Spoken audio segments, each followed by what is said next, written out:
So in this today's JavaScript live lecture we are going to learn the topic. ठीक है. So इसमें हम सबसे पहले देखेंगे अभी कंस्ट्रक्टर, स्टैटिक मेंबर्स, उसके बाद getter and setters, private fields and class expression. ये बहुत इंपॉर्टेंट कंसेप्ट है ऑब्जेक्ट ओरिएंटेड के. जावास्क्रिप्ट ये 6 फीचर्स जब लॉन्च हुआ है तो जावास्क्रिप्ट को पूरा ऑब्जेक्ट ओरिएंटेड बनाया गया है. इससे पहले जावास्क्रिप्ट ऑब्जेक्ट बेस्ड था. अब इस फीचर की वजह से जावास्क्रिप्ट अभी ऑब्जेक्ट ओरिएंटेड बन चुका है. तो ये जो फीचर है ये आपको आना बहुत ज़रूरी है और विद द हैंड्स ऑन अगर आपको आता है तो that will be the definitely plus point for you in your IT job profession even you for the interview purpose. ठीक है, तो ये बहुत इंपॉर्टेंट है.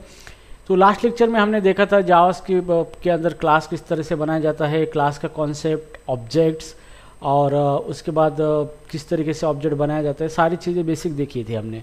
आज देखेंगे हम ये 5 टॉपिक आज के इस वीडियो में. तो कंस्ट्रक्टर अभी देखेंगे. तो अब यहाँ पे अगर बात आती है कंस्ट्रक्टर, तो व्हाट इज़ अ कंस्ट्रक्टर.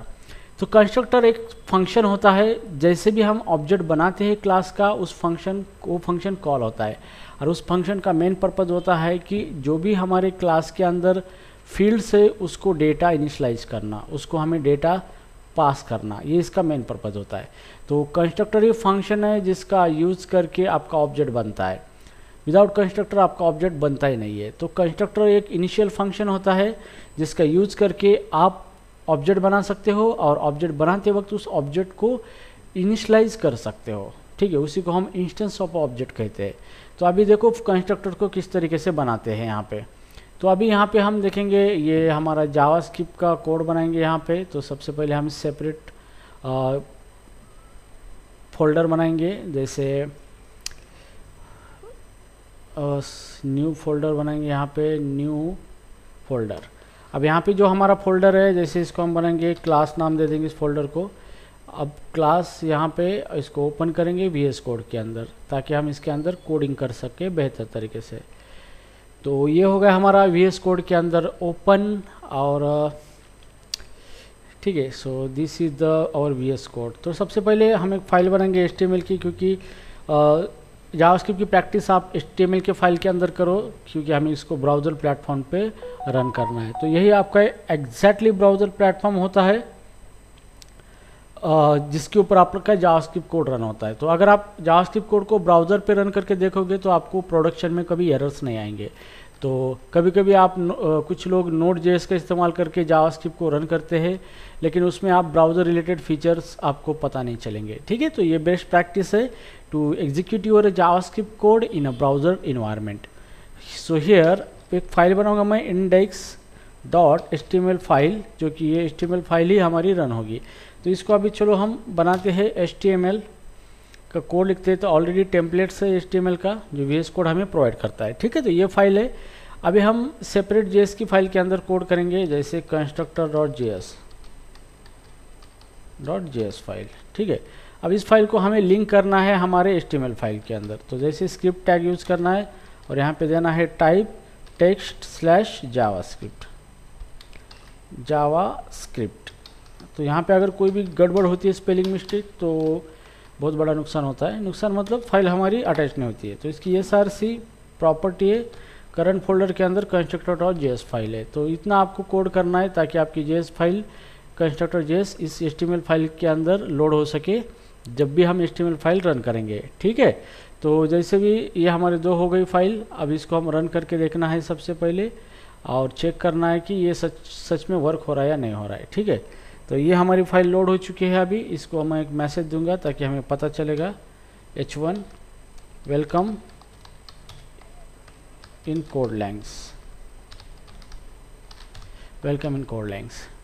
तो ये यहाँ पे मैसेज आया है वेलकम इन कोड लैंग्स और ये हमारी फाइल रन हो चुकी है. और हमें सोर्स कोड में देखना है ये जो फाइल अटैच हुई है नहीं है. क्लिक करने के बाद यहाँ पे ये फाइल हमारी अटैच हो चुकी है. ठीक है, तो यहाँ पे कोई एरर नहीं आया है, मतलब इट्स वर्किंग फाइन. तो चलो अभी ये बस हो गया. अब इसका नाटक अभी हम हमारा नाटक शुरू कर लेंगे. तो दिट्स फाइन. अब ये JS फाइल. अब सबसे पहले आपको क्या करना है, क्लास डिक्लेयर करना है. तो क्लास इस तरीके से डिक्लेयर करते हैं जावास्क्रिप्ट के अंदर क्लास, और क्लास का एक नाम देना है. जैसे मैं दे दूंगा एम्प्लॉय नाम. ठीक है, अभी इससे पहले हमने क्या किया था कि जैसे मैं एम्प्लॉय के अंदर वेरिएबल डिक्लेयर करता हूँ, जैसे यहाँ पे नेम और इक्वल टू लिखता हूँ मैं राजू, ओके सेमीकोलन, और उसका एज लिखता हूँ यहाँ पे 10। तो ये जो है this is called as a instance variable, इसी को कहा जाता है इंस्टेंस वेरिएबल।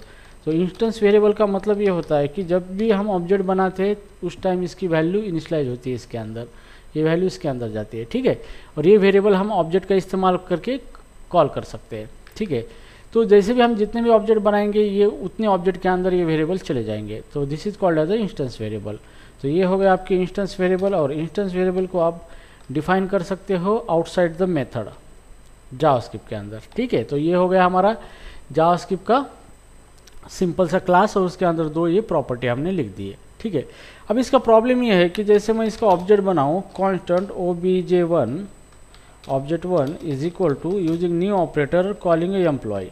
तो जैसे भी एम्प्लॉय है ये कंस्ट्रक्टर है, ठीक है। तो जैसे हम एम्प्लॉय कंस्ट्रक्टर कॉल करते हैं तो इसके अंदर ऑटोमेटिक कंस्ट्रक्टर फंक्शन इंटरप्रेटर है जावास्क्रिप्ट का, वो इंक्लूड कर देता है, ठीक है। अगर हमने एक्सप्लिसिटली कंस्ट्रक्टर नहीं लिखा है, अगर लिखा है तो हमें वो जो लिखा है कंस्ट्रक्टर वो रन होगा, बाद में देखेंगे हम। तो इस कोड का ड्रॉबैक देखो, यहाँ पे मैंने ऑब्जेक्ट 1 बनाया है और यहाँ पे कांस्टेंट ऑब्जेक्ट 2 बनाऊंगा obj2, और इसको न्यू एम्प्लॉय, इस तरीके से मैंने इसके दो ऑब्जेक्ट बनाए हैं। अभी बनाया है मैंने एम्प्लॉय 1 और दूसरा बनाया है सॉरी एम्प्लॉय का दूसरा ऑब्जेक्ट 2 बनाए हैं, ठीक है। अभी जैसे भी मैं इसको रन करूँगा console.log, और यहाँ पे obj1 ये एक मैंने प्रिंट किया ऑब्जेक्ट console.log, और यहाँ पे obj2 ये दो ऑब्जेक्ट यहाँ पे मैंने क्या किए हैं, बनाए हैं यहाँ पे, ठीक है। बनाए मतलब प्रिंट कर दिए। तो अभी देखेंगे इसका आउटपुट क्या आता है। तो जो हमारी फाइल ऑलरेडी रन थी उसको सिर्फ रिफ्रेश करना है, और अभी हम कंसोल के अंदर जाएंगे इंस्पेक्ट करके। तो ये हमारा कंसोल है, और ये कंसोल के अंदर हम देखेंगे ये हमारे दो ऑब्जेक्ट प्रिंट हो चुके हैं। तो पहले ऑब्जेक्ट के अंदर डेटा आया है नेम 10 राजू, सॉरी एज 10 आणि नेम राजू। तो सेकंड इसमें भी सेम डेटा है, लेकिन एट्रीब्यूट दोनों की सेम है, ये तो फिक्स है, लेकिन डेटा भी दोनों का सेम आया है। लेकिन अगर हमारा ऑब्जेक्ट अलग हुआ तो उसका डेटा भी अलग होना चाहिए, ठीक है। तो इस तरीके से अगर आउटपुट आता है तो दो ऑब्जेक्ट बनाने का कोई मतलब ही नहीं, क्योंकि सबके अंदर सेम ही डेटा आ रहा है। तो इस प्रॉब्लम को सॉल्व करने के लिए आपको कंस्ट्रक्टर दिया जाता है कि आप कंस्ट्रक्टर फंक्शन बनाओ, और जैसे भी ऑब्जेक्ट बनाते वक्त आप जिस ऑब्जेक्ट को क्या डेटा आपको देना है उस डेटा को आप दे दो, ताकि उस ऑब्जेक्ट के अंदर वही डेटा आ जाएगा, ठीक है। तो इस तरीके की प्रॉब्लम सॉल्व करने के लिए हमें कंस्ट्रक्टर का इस्तेमाल करना पड़ता है। तो अभी यहाँ पे इसी कोड को हम रिवाइज करेंगे इस तरीके से। तो यहाँ पे आपको लिखना है कंस्ट्रक्टर, तो ये कंस्ट्रक्टर फंक्शन है इस तरीके से, ये हो गया फंक्शन कंस्ट्रक्टर। अभी आपको इसके अंदर डेटा लेना है ऑब्जेक्ट बनाते वक्त, जैसे मैं ले लूँगा नेम और कॉमा एज यूज़र से। तो नेम और एज ये दो वेरिएबल मैंने बनाए यहाँ पे। तो नेम के अंदर नेम पास करेंगे, एज के अंदर एज, ठीक है। तो ये इसके इंस्टेंस वेरिएबल है इसके। तो अभी फ़िलहाल इसके अंदर तो कोई डेटा नहीं है इस तरीके से। अगर इसके अंदर कोई डेटा नहीं है यहाँ पे, तो खाली ये वेरिएबल डिक्लेयर करने से भी कोई मतलब नहीं है, ठीक है। तो इसको आपको हटा देना है इस तरीके से, और कंस्ट्रक्टर के अंदर लिखना है this dot name equal to name. तो इसका मतलब क्या है कि जो भी ऑब्जेक्ट इसका बनेगा उसके अंदर नेम प्रॉपर्टी बनेगी, और जो नेम उसको पास किया गया है ऑब्जेक्ट बनाते वक्त वो नेम उसके अंदर चला जाएगा उस ऑब्जेक्ट के, ठीक है। और उसके बाद दिस डॉट एज, और age equal to age semicolon.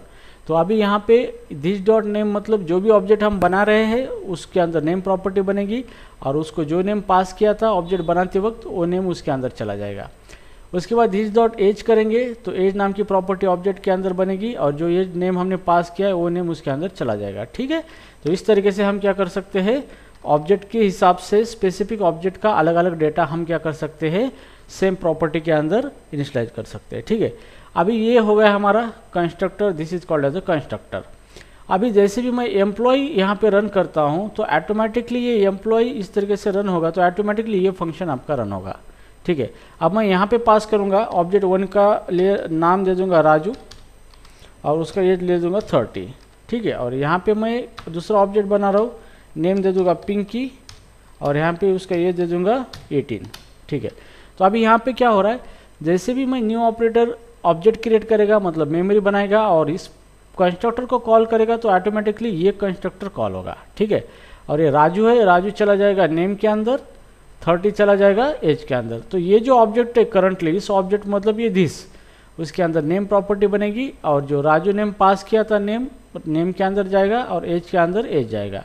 तो ये हमारा ऑब्जेक्ट बन चुका है। जैसे ही हम दूसरा ऑब्जेक्ट बनाएंगे तो सेम दूसरी वक्त ये फंक्शन कॉल होगा, फिर से कंस्ट्रक्टर कॉल होगा और यहाँ पे हमने पिंकी दिया है, पिंकी जाएगा नेम के अंदर, 18 दिया है, 18 जाएगा एज के अंदर और फिर उसके अंदर ये जो नया ऑब्जेक्ट है न्यू ऑपरेटर का यूज़ करके इसके अंदर ये दिस मतलब ये न्यू ऑपरेटर, तो इसकी अंदर प्रॉपर्टी बनेगी नेम और एज और उसको डेटा ये असाइन होगा। ठीक है, तो इस तरीके से आप इस प्रॉब्लम को सॉल्व कर सकते हो with the help of the constructor. अभी हम यहाँ पे इसको रिफ्रेश करके देखेंगे तो देखो यहाँ पे पहला ऑब्जेक्ट है age 30 name Raju, second object है एज 18 एंड नेम पिंकी। तो अभी ये हो गया सही तरीका। तो यहाँ पे जो ऑब्जेक्ट है अलग अलग, उसके अलग अलग एट्रीब्यूट के अंदर मतलब सबके अंदर ही सेम एट्रीब्यूट होंगे, लेकिन उसका डेटा जो है वो जो डेटा आप पास करेंगे कंस्ट्रक्टर को वो डेटा उसके अंदर आप इनिशलाइज कर सकते हो। ठीक है, तो इस पर्पज़ के लिए कंस्ट्रक्टर का इस्तेमाल होता है। तो कंस्ट्रक्टर का पर्पज़ ये होता है कि जैसे भी आप कोई ऑब्जेक्ट बनाते हो क्लास का, तो उस टाइम उस ऑब्जेक्ट का अंदर कुछ डेटा देना है तो आप डेटा दे के इनिशलाइज कर सकते हो। So in this way you can define the constructor, this is called as a constructor.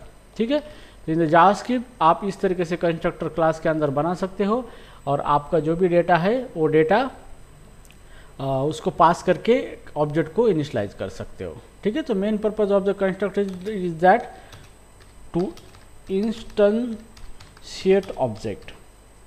Instantiate object का मतलब क्या होता है कि ऑब्जेक्ट के अंदर जो भी फील्ड से उसके अंदर डेटा इनिशलाइज करना। ठीक है, तो यहाँ पे हम ऑब्जेक्ट को इनिशलाइज कर रहे हैं रिस्पेक्टिव डेटा पास करके। So that's why this is called as a constructor.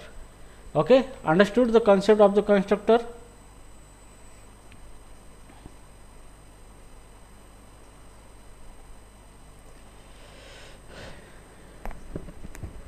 Yes, समझ में आया? Give me the feedback.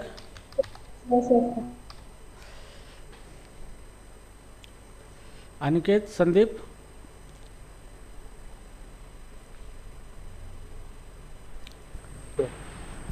Yes sir. ठीक है। ओके, तो ये हो गया हमारा कंस्ट्रक्टर का एग्जांपल। ठीक है, तो चलो अभी हम देखते हैं दूसरा पॉइंट यहाँ पे, स्टैटिक मेंबर्स। तो यहाँ पे मैं नई एक फाइल बनाऊंगा static.js फाइल। ठीक है, तो अभी इसको अटैच करेंगे तो इसकी जगह हम दे देंगे static.js। ठीक है, तो ये फाइल हमारी अटैच हो गई। अभी हम देखेंगे स्टैटिक का कॉन्सेप्ट क्या है। ठीक है, तो स्टैटिक को हम एक एग्जांपल के ज़रिए समझते हैं, एक सिनेरियो के ज़रिए। तो यहाँ पे डेमोन्स्ट्रेशन ऑफ स्टैटिक मेंबर। ठीक है, अब नॉर्मली जैसे हम एक क्लास बनाते हैं यहाँ पे क्लास, और क्लास का नाम यहाँ पे लिखेंगे एम्प्लॉय। तो ये एम्प्लॉय हमारा क्लास है और इसके अंदर हम रखेंगे कुछ डेटा, जैसे कि एम्प्लॉय का नेम है यहाँ पे कंस्ट्रक्टर जैसे हम एम्प्लॉय का नेम और एज इसको बना पास करेंगे। ठीक है, और this dot name is equal to name और this dot age is equal to age. तो ये हो गया हमारा एम्प्लॉय। ठीक है, तो अभी जैसे भी हम इसको रन करेंगे, मतलब ऑब्जेक्ट बनाएंगे, कंस्टेंट e1 एम्प्लॉय1 equal to employee constructor call करेंगे और पहले को डेटा पास करेंगे, name is Raju and age is 30। ठीक है, नाउ सेकंड यहाँ पे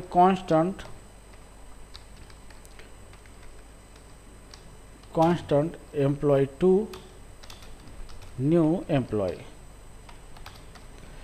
और यहाँ पे दे देंगे और एक नाम, जैसे दे देंगे शीतल और इसका ये देखेंगे 20। ठीक है, तो अभी मैंने यहाँ पे दो ऑब्जेक्ट्स बनाए हैं यहाँ पे।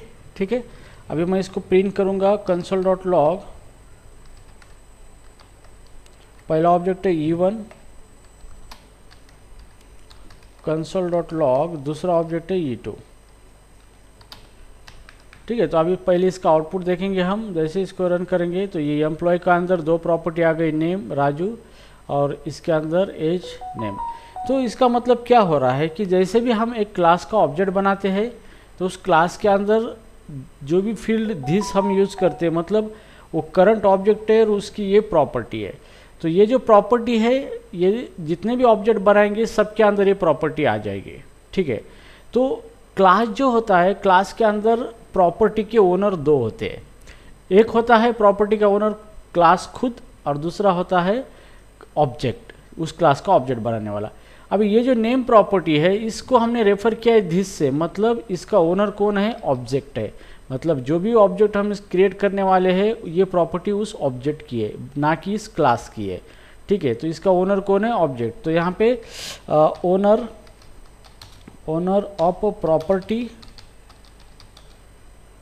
यहाँ पे दो ओनर होते हैं। सो नंबर एक होता है क्लास और नंबर दो होता है उसका ऑब्जेक्ट।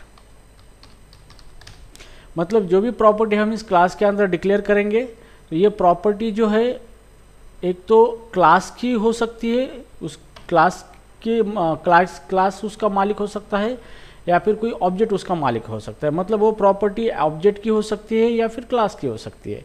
तो जो प्रॉपर्टी क्लास की हो सकती है उसी को स्टैटिक प्रॉपर्टी कहा जाता है।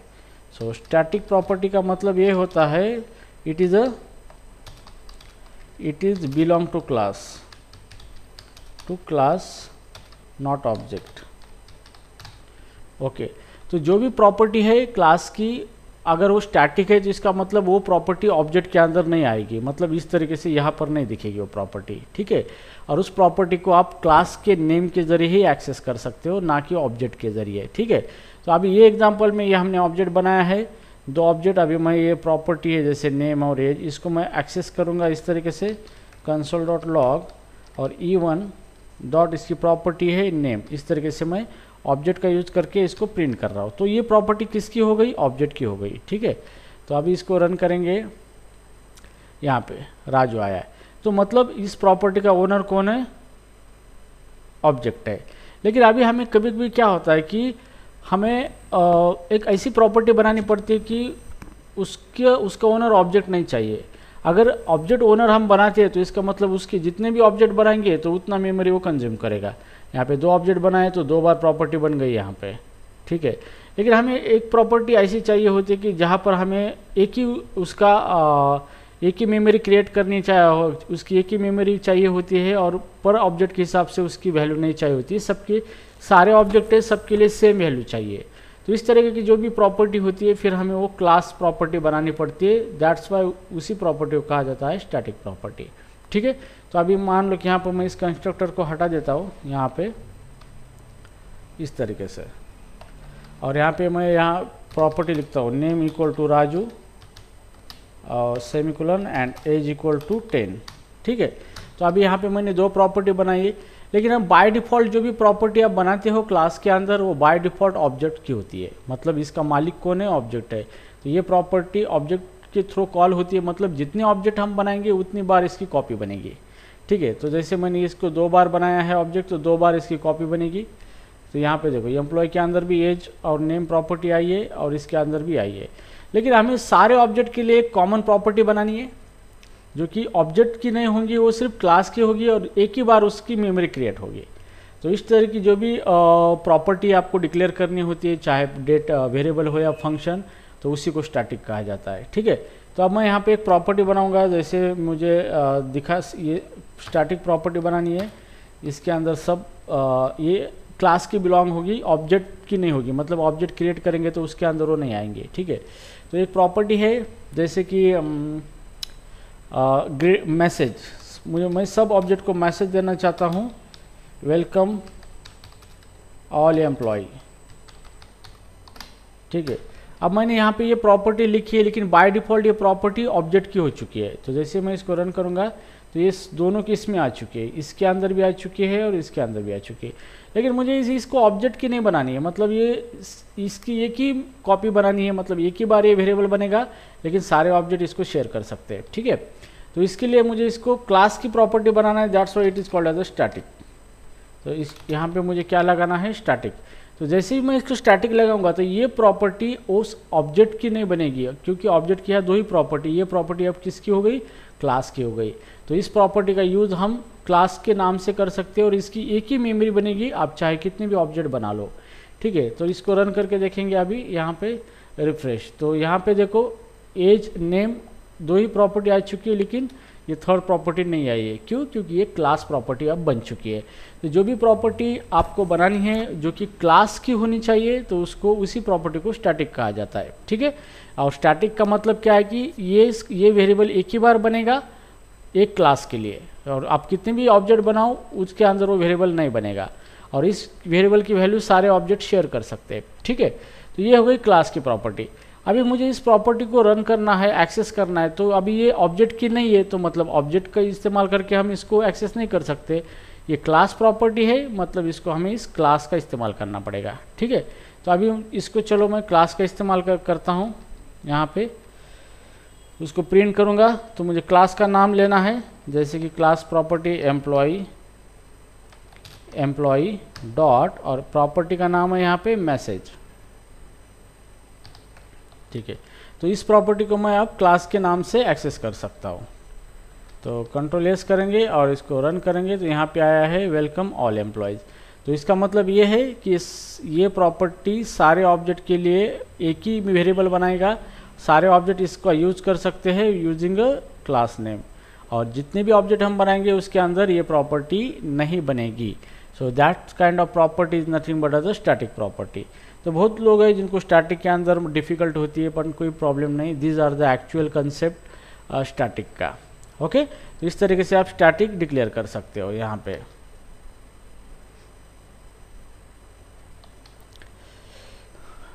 ओके, सो नाउ ये हो गया स्टैटिक। अभी चलो आपको इंटरव्यू में एक क्वेश्चन पूछा जाता है कि एक ऑब्जेक्ट के कितने आपने एक क्लास के कितने ऑब्जेक्ट बनाए हैं वो आप कैलकुलेट करके दिखाओ, ठीक है। तो हम इसका प्रैक्टिकल करके देखेंगे यहाँ पे। Calculate number of object created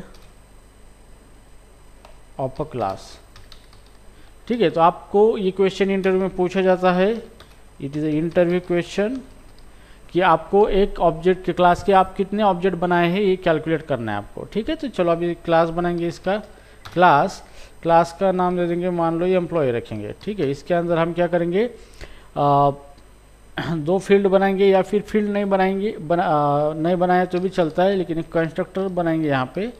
अभी कंस्ट्रक्टर क्या होगा, जितने ऑब्जेक्ट बनेंगे उतनी बार कॉल होगा। तो हमें एक यहाँ पे एक प्रॉपर्टी बनानी है, जैसे कि स्टैटिक प्रॉपर्टी, स्टैटिक, क्योंकि ये एक ही बार इसकी मेमोरी बनेगी एक क्लास के लिए, ठीक है। तो अगर ये प्रॉपर्टी ऑब्जेक्ट की बनाएंगे तो हर टाइम ऑब्जेक्ट बनेगा तो वो प्रॉपर्टी की नई मेमोरी क्रिएट होगी। तो स्टैटिक काउंट नाम से हम एक प्रॉपर्टी रखेंगे और जिसको 0 रखेंगे उसके अंदर, ठीक है। तो अभी 0 काउंट है ऑब्जेक्ट का, तो जैसे भी कंस्ट्रक्टर कॉल होगा मतलब ऑब्जेक्ट क्रिएट हो रहा है, तो इस प्रॉपर्टी की वैल्यू हम बढ़ाएंगे। तो यहाँ पे एम्प्लॉय डॉट, उसका नाम क्या है, काउंट प्लस प्लस, ठीक है। तो अभी यहाँ पे क्या हुआ है, हमने एक स्टैटिक वेरिएबल बनाया है, और जितनी बार ऑब्जेक्ट बनेगा कंस्ट्रक्टर कॉल होगा, और इस वेरिएबल की वैल्यू हमने बार बार बढ़ा दी है। तो ये वेरिएबल एक ही बार बनेगा, इसलिए इसकी वैल्यू पर ऑब्जेक्ट के हिसाब से रिमूव होने का कोई चांस नहीं है। तो ठीक है, ये हो गया हमारा कोड। अभी मैं ऑब्जेक्ट बनाता हूँ कांस्टेंट, और यहाँ पे हम एक मेथड लिखेंगे, जैसे कि यहाँ पे डिस्प्ले काउंट। अब ये मेथड हमने बनाई है फंक्शन, इसके अंदर हम इसको प्रिंट करेंगे console.log, और इसको प्रिंट करेंगे employee.count प्रिंट करेंगे, ठीक है। अब ये जो डिस्प्ले फंक्शन है, ये अभी फंक्शन किसका है, हमारे ऑब्जेक्ट का है, ठीक है, क्योंकि इसको हमने स्टैटिक वगैरह कुछ नहीं यूज़ किया है। तो जैसे ऑब्जेक्ट का इस्तेमाल करके हम इसको कॉल करेंगे तो ऑटोमेटिकली ये जो काउंट है, काउंट में जितना काउंट हुआ है वो हमें प्रिंट होगा, ठीक है। तो अभी employee1 हम क्रिएट करते हैं न्यू, और हमारा एम्प्लॉय है, और कंस्ट्रक्टर में हमें कुछ पास नहीं करना है। तो जैसे ही ऑब्जेक्ट बनेगा ऑटोमेटिकली एक कंस्ट्रक्टर कॉल होगा, और उसके अंदर employee.count है, इस काउंट की वैल्यू 1 से बढ़ेगी, ठीक है। तो ये एक ऑब्जेक्ट बन चुका है। तो ऐसे हम कितने भी ऑब्जेक्ट बनाएंगे तो ऑटोमेटिकली काउंट हो जाएंगे। Employ 1, employ 2, employ 3, employ 4। ठीक है, तो मैंने 4 ऑब्जेक्ट बनाए यहाँ पे।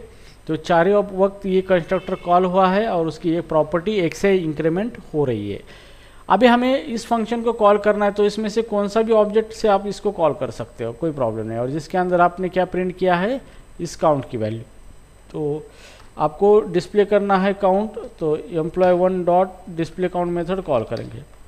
ठीक है, तो जैसे भी हमें काउंट करेंगे ये मेथड कॉल होंगी आपकी। तो चलो अब इसको रन करते हैं यहाँ पे। तो कितने ऑब्जेक्ट बने हैं हमारे, 4 ऑब्जेक्ट बने हैं, तो आउटपुट यहाँ पे आया है 4।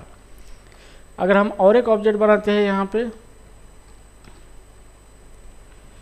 एम्प्लॉय 5, ठीक है, तो फिर से अभी हम रन करेंगे, तो यहाँ पे रिफ्रेश करेंगे तो अभी ऑब्जेक्ट बन चुके हैं हमारे 5। ठीक है, तो ज़रूर नहीं कि हमें ऑब्जेक्ट किसी वेरिएबल के अंदर रखने की, हम डायरेक्टली इस तरीके से ऑब्जेक्ट बना सकते हैं। नो वरी, 6, 7, 8, 9, क्योंकि हमें उस ऑब्जेक्ट का इस्तेमाल बाद में करना है, इसलिए हमने इसको वेरिएबल के अंदर रखा था। लेकिन इस तरीके से करोगे तो डायरेक्टली आपका ये ऑब्जेक्ट बनेगा, कंस्ट्रक्टर कॉल होगा। ठीक है, तो यहाँ पे मैंने कितने ऑब्जेक्ट बनाए, यहाँ पे 5 और यहाँ पे 4, टोटल 9 ऑब्जेक्ट बन चुके हैं। और आप इस तरीके से देख सकते हो यहाँ पे 9 ऑब्जेक्ट्स। तो इस तरीके से आप स्टैटिक का इस्तेमाल कर सकते हो। ओके, तो इस तरीके से हम ऑब्जेक्ट बना सकते हो। एक्चुअली ऑब्जेक्ट ये बनता है, फिर हम इसको स्टोर करते हैं वेरिएबल के अंदर, ताकि हम इसको बाद में यूज कर सके। ठीक है, so in this way you can create static property, static variable, and use for the counting the how many object you are going to create for this class.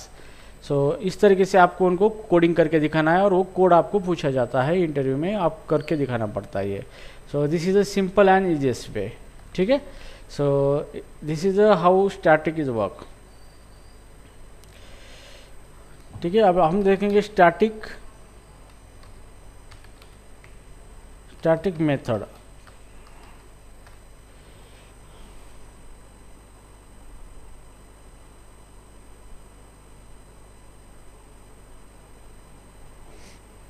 ठीक है, तो अभी हम देखेंगे स्टैटिक मेथड के बारे में।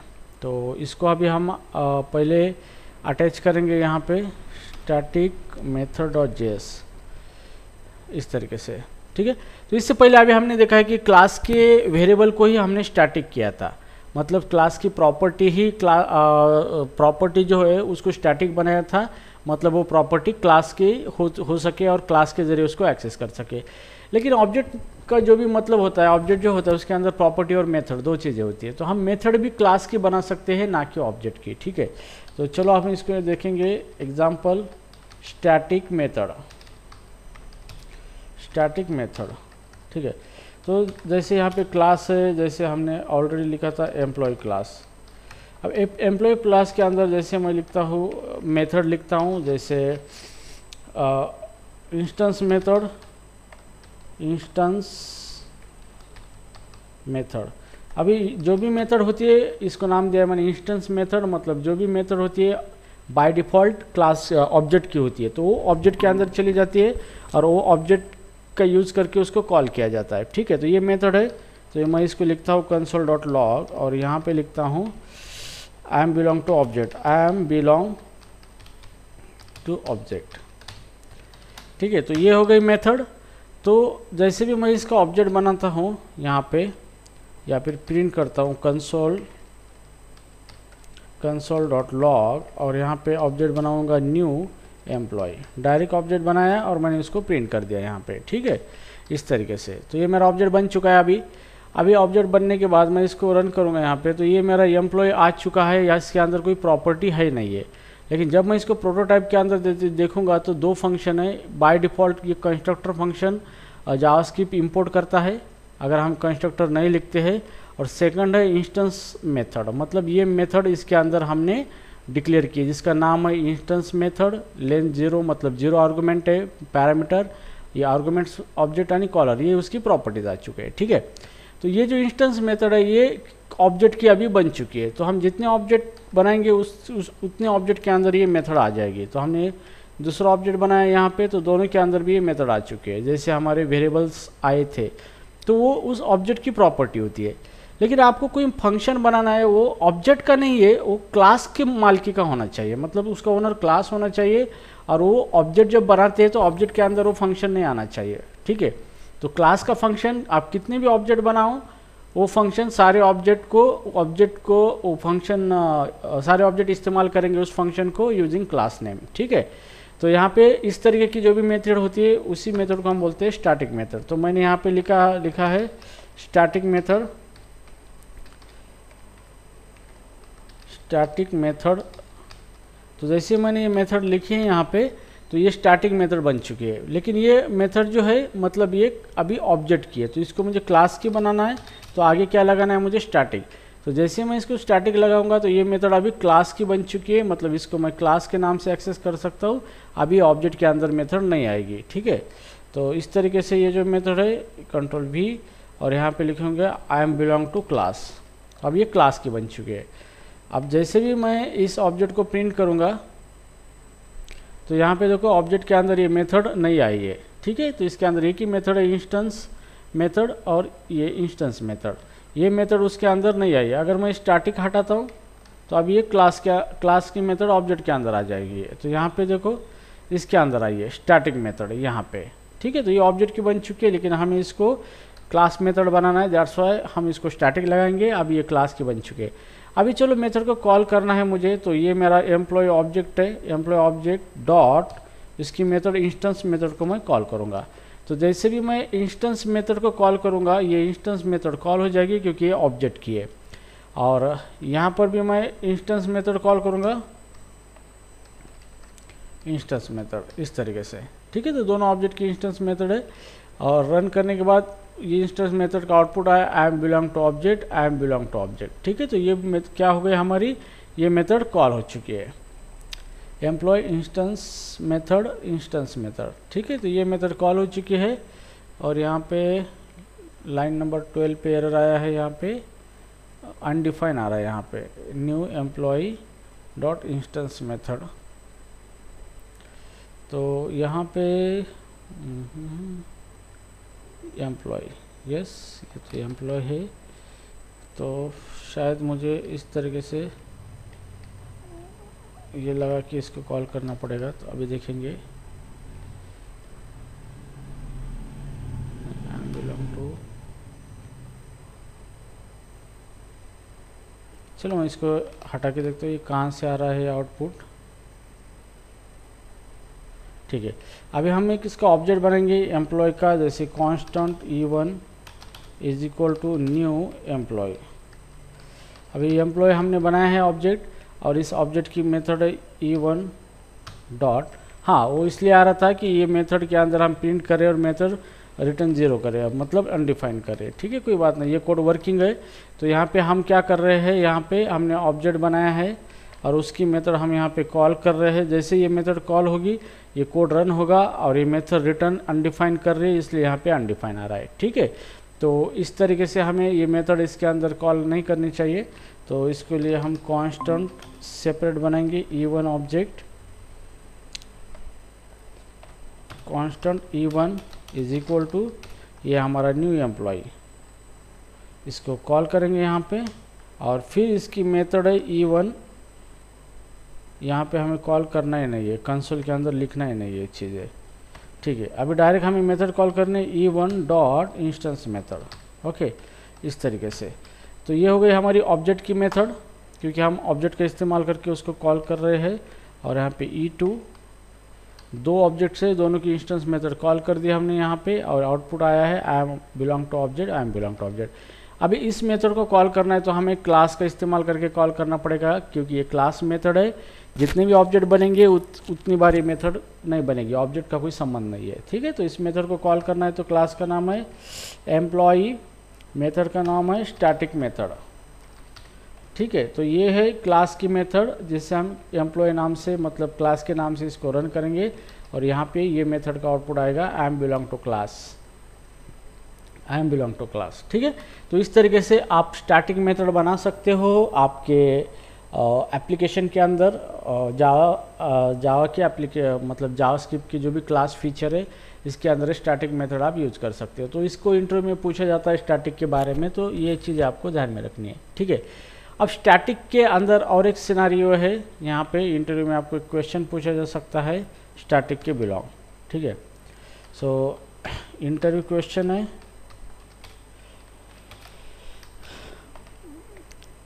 Can use non static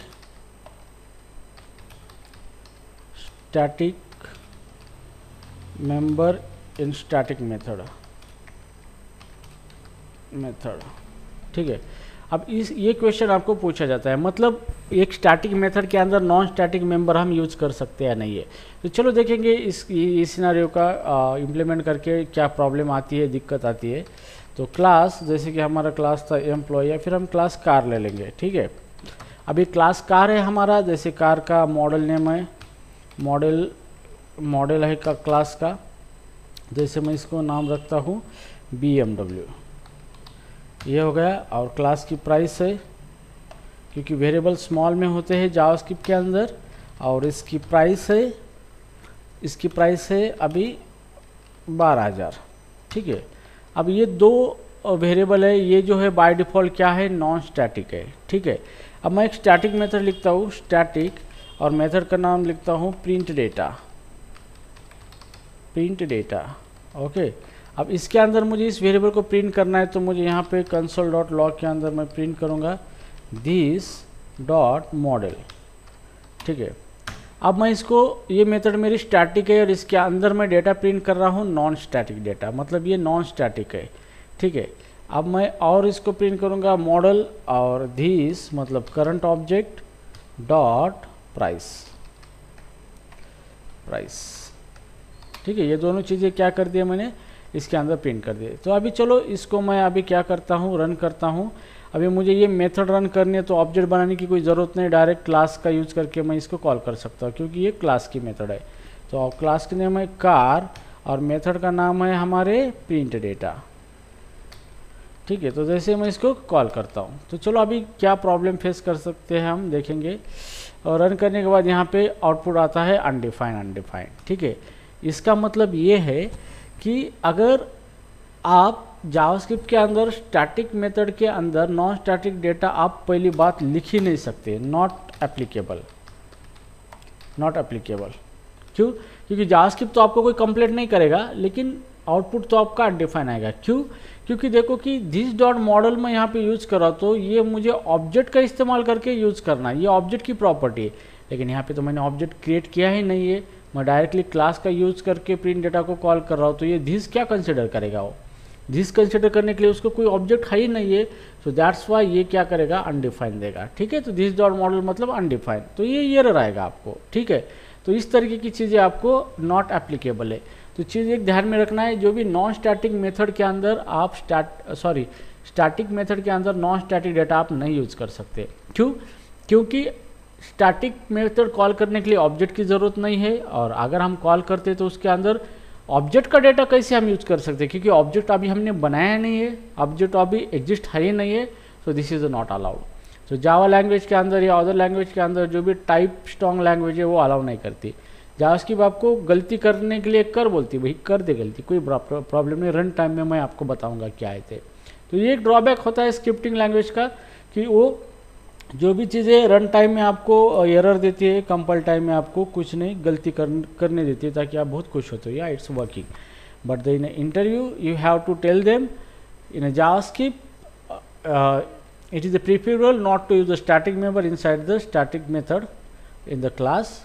If you do so, then you will get the error or the undefined value, ठीक है। तो उसका रीज़न ये है कि स्टैटिक मेथड के लिए ऑब्जेक्ट की ज़रूरत नहीं है, और नॉन स्टैटिक डेटा हम अगर यूज़ करते स्टैटिक के अंदर तो ऑब्जेक्ट वहाँ पे है ही नहीं है, तो हम उसकी प्रॉपर्टी कैसे यूज़ कर सकते हैं, ठीक है। तो that's reason actually that's we are not use. तो ये बहुत क्लेवर क्वेश्चन माना जाता है, और ये क्वेश्चन आपको 0 to 0 के बदले मैं बोलूँगा कि 5 ईयर एक्सपीरियंस के आगे ही आपको पूछा जाएगा, ठीक है। लेकिन अगर आप इस तरीके से पढ़ाई करोगे तो आपको एक्सपीरियंस और लेवल का सोचना नहीं है, आपको जो चीज़ सही है वही सोचना है और वही चीज़ पे काम करना है, ठीक है। सो राइट नाउ अभी ये एक सिनारियो हुआ। अब दूसरा क्वेश्चन इससे रिवर्स है, इस तरीके से पूछ सकते हो, can we use static member in a non static method, can use static member in a non static method, non static method. तो इसका जवाब है यस, इसका जवाब है यस, क्योंकि अगर हमारे पास कोई मेथड है, तो चलो हम इसको एक एग्जांपल के तौर पे समझते हैं। तो मान लो यहाँ पे हमारा मेथड है, ये है स्टैटिक मेंबर्स, तो ये ऑब्जेक्ट के नहीं है, ये स्टैटिक है, मतलब ये क्लास मेंबर है ये, ठीक है, इसको हमने स्टैटिक लगाया। अब ये दोनों क्लास के मेंबर है, लेकिन ये मेथड ये ऑब्जेक्ट की है, क्योंकि इसको हमने स्टैटिक नहीं लगाया। अब हम क्या करेंगे, इस जो मेथड है हमारी नॉन स्टैटिक, उसके अंदर ये दोनों डेटा प्रिंट करेंगे। तो अभी मॉडल है, ये किसका है, प्रॉपर्टी क्लास की, तो हम इसको क्लास के जरिए प्रिंट करेंगे, कार डॉट मॉडल, और जिसकी जगह क्या आएगा यहाँ पे, कार आएगा, प्राइस। तो यहाँ पे ये मेथड कॉल करने के लिए हमें ऑब्जेक्ट की ज़रूरत पड़ेगी, विदाउट ऑब्जेक्ट ये मेथड कॉल नहीं कर सकते। तो आपको यहाँ पे एक ऑब्जेक्ट बनाना है, const obj is equal to constructor है कार। अभी हमारा ऑब्जेक्ट बन गया। अब ऑब्जेक्ट का इस्तेमाल करके इस मेथड को हम कॉल कर सकते हैं, क्योंकि ये ऑब्जेक्ट की मेथड है। अभी object dot print data method है, इस मेथड को हम कॉल करेंगे। तो जैसे प्रिंट डेटा को कॉल करेंगे, ये मेथड कॉल होगी, और इसके अंदर हमें already car dot model use किया है, मतलब कार का कोई ऑब्जेक्ट बनाने की ज़रूरत नहीं, वो तो ऑलवेज बनेगा। जब भी कोई क्लास बनता है तो ऑटोमेटिकली ये मेंबर बनेंगे, तो यहाँ पे आपको कोई दिक्कत नहीं आएगी यहाँ पे, ठीक है। अगर ऑब्जेक्ट एग्जिस्ट नहीं है तो कोई फर्क नहीं पड़ेगा क्लास को, लेकिन ऑब्जेक्ट एग्जिस्ट है तो इसका मतलब क्लास ऑब्जेक्ट से पहले एग्जिस्ट है। तो ये ऑब्जेक्ट की मेथड अगर हम प्रिंट करेंगे, तो इस मेथड के अंदर ये डेटा हमने प्रिंट किया है क्लास का, ये तो क्लास का बिलोंग है, तो ये तो ऑलरेडी एग्जिस्ट है क्लास हमारे पास, इसलिए इसका कोई ऑप्शंस का कोई चांस ही नहीं है। तो ये डेटा हमारा प्रिंट होगा यहाँ पे। So there will not be any problem. Car can not be unique without a new, okay, हाँ सॉरी, यहाँ पे हमने न्यू नहीं लिया है। अभी इसको रन करेंगे तो ये देखो, ये आउटपुट आया BMW और उसकी प्राइस। तो इस तरीके से आप स्टैटिक के रिगार्डिंग आपको क्वेश्चन पूछा जाता है, तो आपको इस तरीके से क्लियर आंसर उनको देना है। नॉन स्टैटिक मेथड के अंदर हम स्टैटिक डेटा लिख सकते हैं, क्योंकि स्टैटिक डेटा को ज़रूरत नहीं है कोई ऑब्जेक्ट बनाने की, वो ऑलरेडी एग्जिस्ट होता है। लेकिन स्टैटिक मेथड के अंदर नॉन स्टैटिक डेटा हम नहीं लिख सकते, क्योंकि स्टैटिक मेथड क्लास से कॉल होती है, वहाँ पे ऑब्जेक्ट तो होता ही नहीं है, तो फिर हम ऑब्जेक्ट किस तरीके से एक्सेस कर सके। That's why this question they will ask you in a interview, ठीक है। तो this is all about the static. Now move to the next point, this is also completed right now. अभी हम देखेंगे गेटर सेटर। तो गेटर shutter हमने पहले भी देखा था, तो इसको मैं ऑलरेडी लिखता हूँ और आपको कुछ एग्जांपल देता हूँ इसके, ठीक है। जो ऑब्जेक्ट के वक्त हमने गेटर सेटर देखा था, फिर भी हम मैं यहाँ पे लिखता हूँ गेटर सेटर, गेटर सेटर।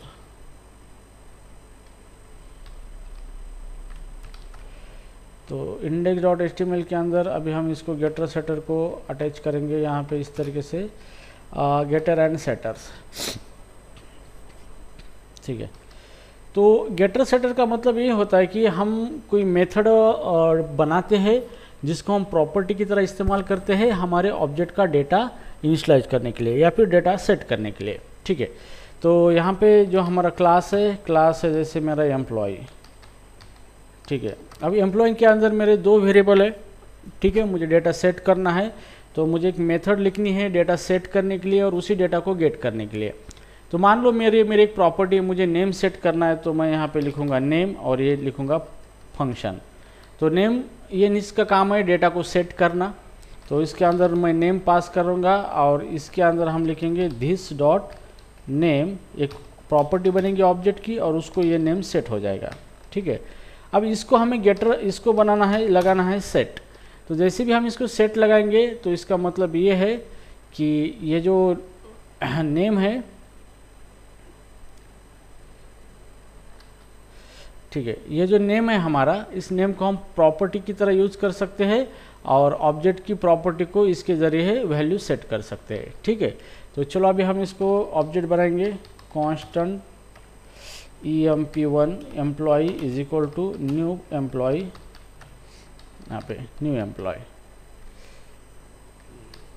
इसको यहाँ पे एक वार्निंग आ रही है, implicitly set property name implicitly has type any because इस set एक्सेसर lakhs parameter type annotation. ठीक है, कोई बात नहीं। तो अभी यहाँ पे ये हमने क्लास बनाया, यहाँ पे एक फंक्शन बनाया है, इसका यूज़ क्या है कि ऑब्जेक्ट की प्रॉपर्टी को वैल्यू सेट करना।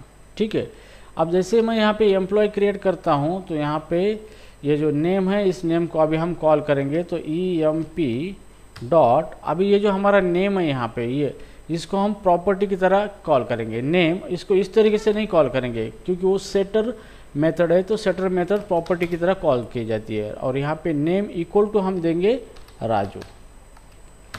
ओके, तो जैसे भी मेरा EMP dot name equal to Raju हम लिखेंगे तो ये सेट मेथड है, ये नेम मेथड कॉल होगी और ये जो वैल्यू है इसके अंदर चले जाएगी और ऑब्जेक्ट की एक नेम नाम की प्रॉपर्टी बनेगी और ये वैल्यू उसको सेट हो जाएगी। ठीक है, इस तरीके से। और अभी हम क्या करेंगे, इसको प्रिंट करेंगे हमारे डेटा को, मतलब इस प्रॉपर्टी को प्रिंट करेंगे नेम को कि इसके अंदर क्या चला गया है। कंसोल डॉट लॉग और EMP डॉट नेम नाम की प्रॉपर्टी हमने प्रिंट कर दिया अभी। ठीक है, तो इस प्रॉपर्टी को हमने सेट किया है सेटर मेथड के अंदर, तो ये मेथड आपकी सेटर है। तो यहाँ पे रन करके देखेंगे इसको, देखो हमारा आउटपुट राजू आ गया है, मतलब इसकी नेम प्रॉपर्टी को हमने ये डेटा सेट किया है। अभी ऐसा क्यों किया है?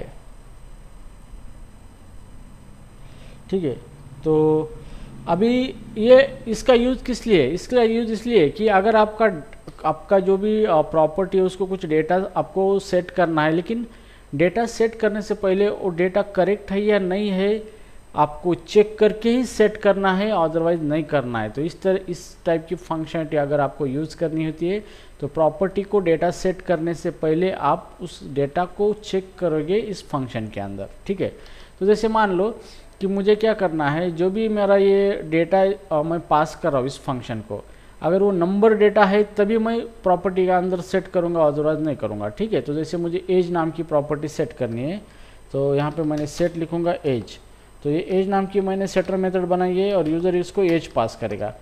अभी मुझे यहाँ पे जावास्क्रिप्ट का एक बहुत बड़ा ड्रॉबैक ये है कि इसके अंदर कोई डेटा टाइप डिक्लेयर करने की ज़रूरत नहीं है, आप कौन सा भी डेटा पास कर सकते हो। अगर मान लो कि मैं यहाँ पे this डॉट एज लिखता हूँ और इज इक्वल टू यहाँ पे लिखता हूँ 12, मतलब इज इक्वल टू एज, इस तरीके से सेट करता हूँ। अब जैसे भी यूज़र इस एज को वैल्यू सेट करेगा तो यहाँ पे हमने ऑब्जेक्ट बनाया है EMP डॉट, उसकी मेथड एज इक्वल टू लिखा है राजू लिखा है। तो अभी जैसे भी ये राजू सेट होगा, फंक्शन कॉल होगा, ये फंक्शन कॉल होगा और ऑब्जेक्ट की एज प्रॉपर्टी के अंदर जो डेटा पास किया वो सेट हो रहा है। लेकिन अगर ज़रा सोचो कि एज आपका इस तरीके से हो सकता है राजू? नहीं हो सकता, क्योंकि एज हमारा न्यूमेरिक ही होना चाहिए। लेकिन यूज़र ने तो यहाँ पे क्या पास किया है, स्ट्रिंग पास किया है, फिर भी यहाँ पे जावास्क्रिप्ट अलाउ करता है। तो हमने एज को प्रिंट कर दिया तो यहाँ पे जावास्क्रिप्ट फिर भी इसको अलाउ कर दिया। देखो उसने राजू यहाँ पे ले लिया यहाँ पे, लेकिन एज को राजू कैसे सेट हुआ? ये तो गलत बात है ना, सेट तो नहीं होना चाहिए। तो इस तरीके की फंक्शनलिटी बनाने के लिए आपको सेटर मेथड का इस्तेमाल किया जाता है कि आप डेटा सेट करने से पहले चेक कर सकते हो कि इस डेटा वैलिड और नॉट। ठीक है, तो फिर आपको चेक करने के लिए यहाँ पे कंडीशन लिखनी है, इफ फंक्शन है इजनैन फंक्शन, अगर एज नॉट अ नंबर है यहाँ पे तो आप यहाँ पे मैसेज दे सकते हो अलर्ट इनवैलिड एज। ठीक है, और यहाँ से आप रिटर्न कर सकते हो रिटर्न, मतलब नीचे आपका डेटा सेट नहीं होना चाहिए। ठीक है, तो यहाँ से रिटर्न करना नहीं, आपको यहाँ पे रिटर्न करना है। ठीक है, एज इज नैन मीन्स जो भी डेटा आप दे रहे हो वो नैन है, नॉट अ नंबर है। तो ये इफ रन होगा, मैसेज आएगा इनवैलिड एज और यहाँ से रिटर्न होगा। अगर वो नैन नहीं है, मतलब वो नंबर है, तो फिर वो क्या होगा, यहाँ पे एज सेट होगा। ठीक है, तो अभी इसी एग्जाम्पल को हम फिर से लिखते हैं, एज है कोड लेंग्थ मैंने पास किया यहाँ पे और यहाँ पे रन करता हूँ तो मैसेज आया है इनवैलिड एज और डेटा हमारा सेट नहीं हुआ है। ठीक है, इस तरीके से क्या होगा, हमारा डेटा जो है वो आप based on sum rule criteria accurate data आपको ऑब्जेक्ट की प्रॉपर्टी को असाइन करना है तो वहाँ पे गेट सेट का इस्तेमाल किया जाता है। ठीक है, तो अभी एक हो गया हमारा गेट सेट का। अभी गेट सेट का और एक गेट सेट का एग्जांपल देखेंगे बाद में, ठीक है। तो इस तरीके से क्या होगा हमारा, आप डेटा को चेक करके कुछ कोड अप्लाई करके उस डेटा को प्रॉपर तरीके से वेरिएबल के अंदर स्टोर करने के लिए आप सेट मेथड का इस्तेमाल किया जाता है। तो set is used to set the data to the variable of the object और you can use it as a property. तो मतलब आप इसको एज अ प्रॉपर्टी की तरह उसका इस्तेमाल कर रहे हो, ना कि इस तरीके से फंक्शन कॉल की तरह, ठीक है। तो this is called as a setter property, okay, ठीक है। सो अभी राइट नाउ अभी हम देखेंगे गेट। अभी हमने ये सेटर प्रॉपर्टी एज बनाई है, नेम बनाई है, ठीक है। अभी हमें क्या करना है, इसी प्रॉपर्टी का जो इसी का यूज़ करके हमने डेटा सेट किया था, अभी इसी का यूज़ करके हमें उस डेटा को गेट करना है, मतलब उस डेटा को प्रिंट करना है। तो इसके लिए हमें गेटर मेथड का इस्तेमाल किया जाता है। तो आपको गेटर मेथड बनानी है, मतलब इस प्रॉपर्टी का यूज़ करके आपने डेटा सेट किया था, तो मुझे इसी प्रॉपर्टी का यूज़ करके डेटा को गेट करना है। तो यहाँ पे फंक्शन लिखना है और दोनों का नाम सेम होना चाहिए, ठीक है। अब ये फंक्शन क्या करेगा, रिटर्न करेगा, क्योंकि डेटा सेट नहीं करेगा, रिटर्न दिस डॉट नेम, मतलब जिसने नेम प्रॉपर्टी को सेट किया था तो ये नेम प्रॉपर्टी को भी क्या करेगा, गेट करेगा, रिटर्न, और यहाँ पे आपको गेट लगाना है बस। तो ये हो गया आपकी गेटर और सेटर।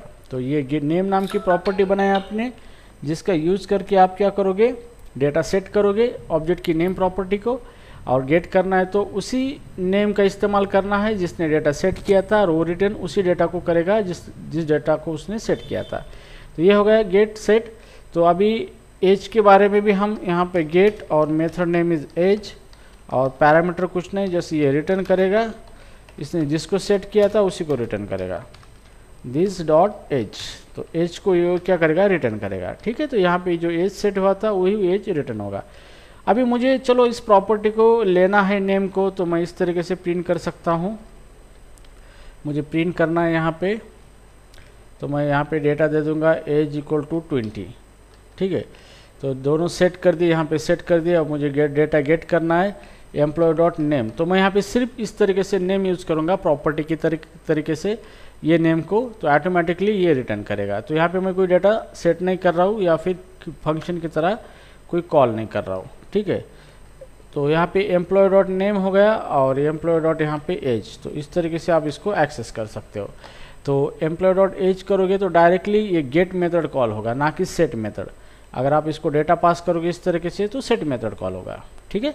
तो अभी हम देखेंगे किस तरीके से ये आउटपुट देता है हमें। तो यहाँ पे देखो राजू और 20, तो हमने जो डेटा सेट किया था उसी को हमने गेट किया है।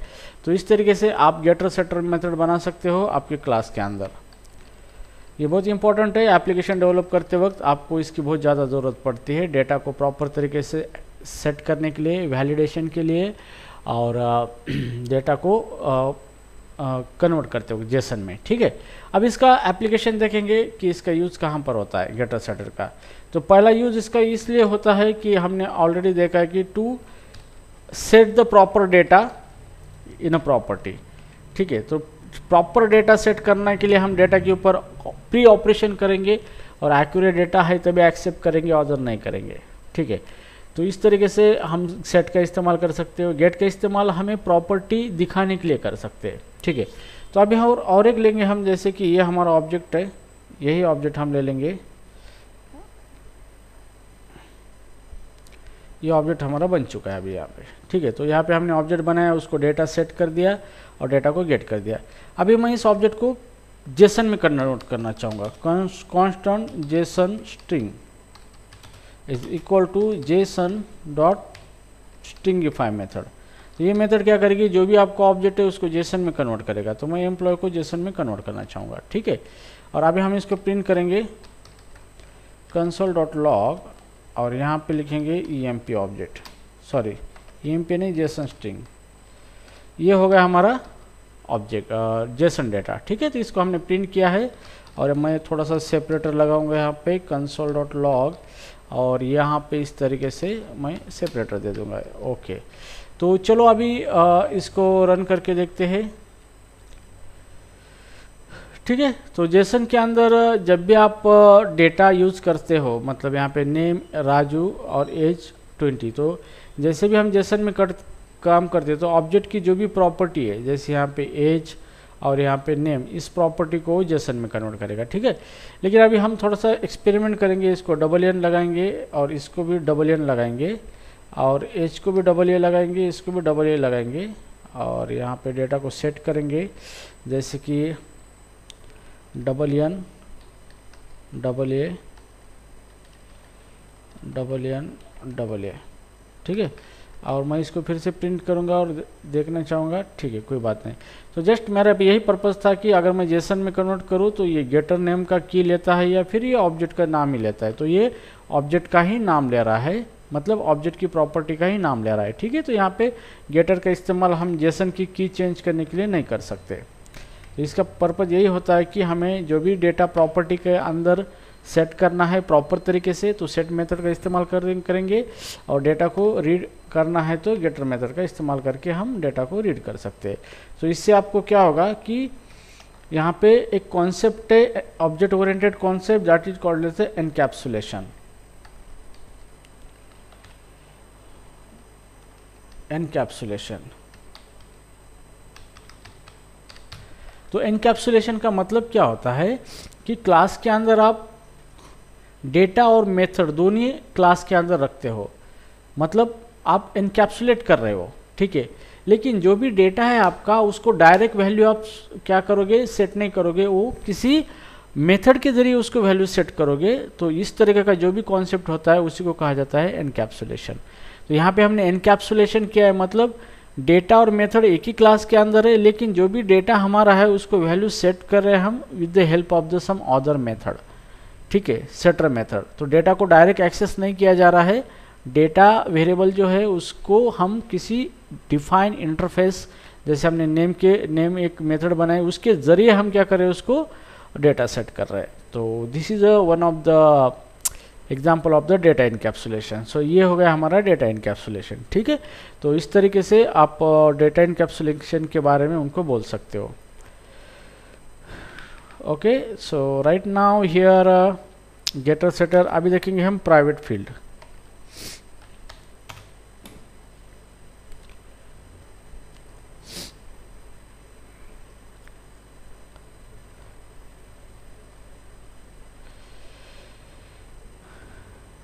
Okay, so in this way you can, आप इस तरीके से क्या कर सकते हो, इसको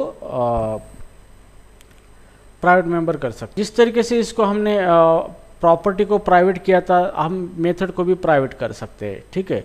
तो उस मेथड को हम प्राइवेट करके क्लास के बाहर एक्सेसिबल नहीं कर सकते, ठीक है। अब वो किस तरीके से करेंगे अभी देखेंगे हम। तो चलो इसको मैं अभी कमेंट आउट कर देता हूँ। अभी राइट नाउ एक क्लास बनाएंगे, क्लास पेन नाम का क्लास बनाएंगे, ये क्लास है। अब इसके अंदर एक मेथड है यहाँ पे राइटिंग नाम से मैं एक मेथड बनाऊंगा और इसके अंदर लिखूंगा console.log और यहाँ पे pen is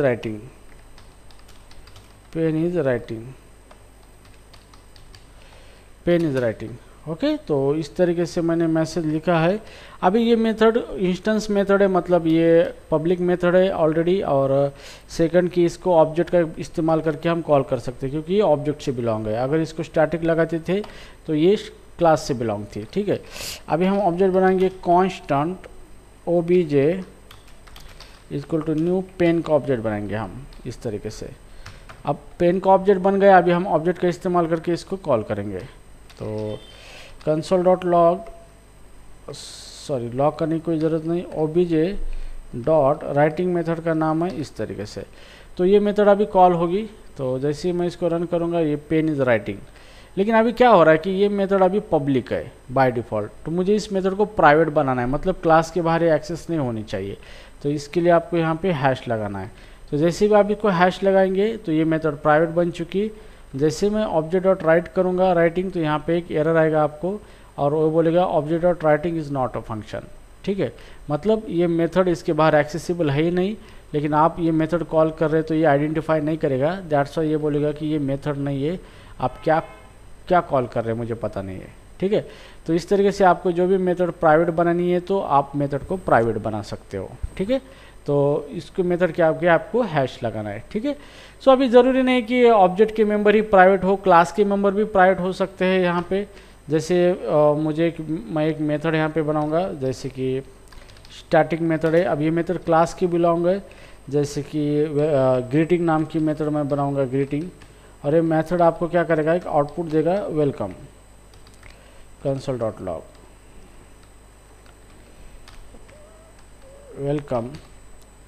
welcome in code length. तो वेलकम इन कोड लेंग्थ ये मेथड है, ये स्टैटिक है। अभी इसका ना ऑब्जेक्ट का कोई संबंध नहीं है, ये क्लास की मेथड है। तो इसको हम कॉल करेंगे यूजिंग अ क्लास नेम से। तो क्लास का नाम था पेन डॉट मेथड है इसकी ग्रीटिंग, और इसको इस तरीके से कॉल करेंगे। ओके, तो अभी इस मेथड को हमने कॉल किया है, तो आउटपुट आ जाएगा, देखो यहाँ पे वेलकम इन कोड लेंग्थ। अभी मुझे इस मेथड को प्राइवेट बनाना है, तो यहाँ पे मैं लगाऊंगा हैश। तो जैसे मैं इसको हैश लगाऊंगा तो ये मेथड अभी क्लास के बाहर एक्सेस नहीं कर सकते, ठीक है। तो जैसे ही इसको रन करेंगे हम, तो यहाँ पे एरर आएगा कि it is a not a function. मतलब इसको अगर हैश लगाएंगे, चाहे वो स्टैटिक हो या नॉन स्टैटिक, क्लास के बाहर हम एक्सेस नहीं कर सकते। If you attempt to access it, it will give the error, ठीक है। तो इस तरीके से आप स्टैटिक और नॉन स्टैटिक जो भी मेंबर है उनको आप प्राइवेट कर सकते हो जावास्क्रिप्ट क्लास के अंदर, ठीक है। तो ये बहुत बड़ा फीचर है जावास्क्रिप्ट का, it is object oriented features. तो ये हो गया आपका प्राइवेट। अभी हम देखेंगे इसको, अभी टाइम कितना हो गया, 8:45।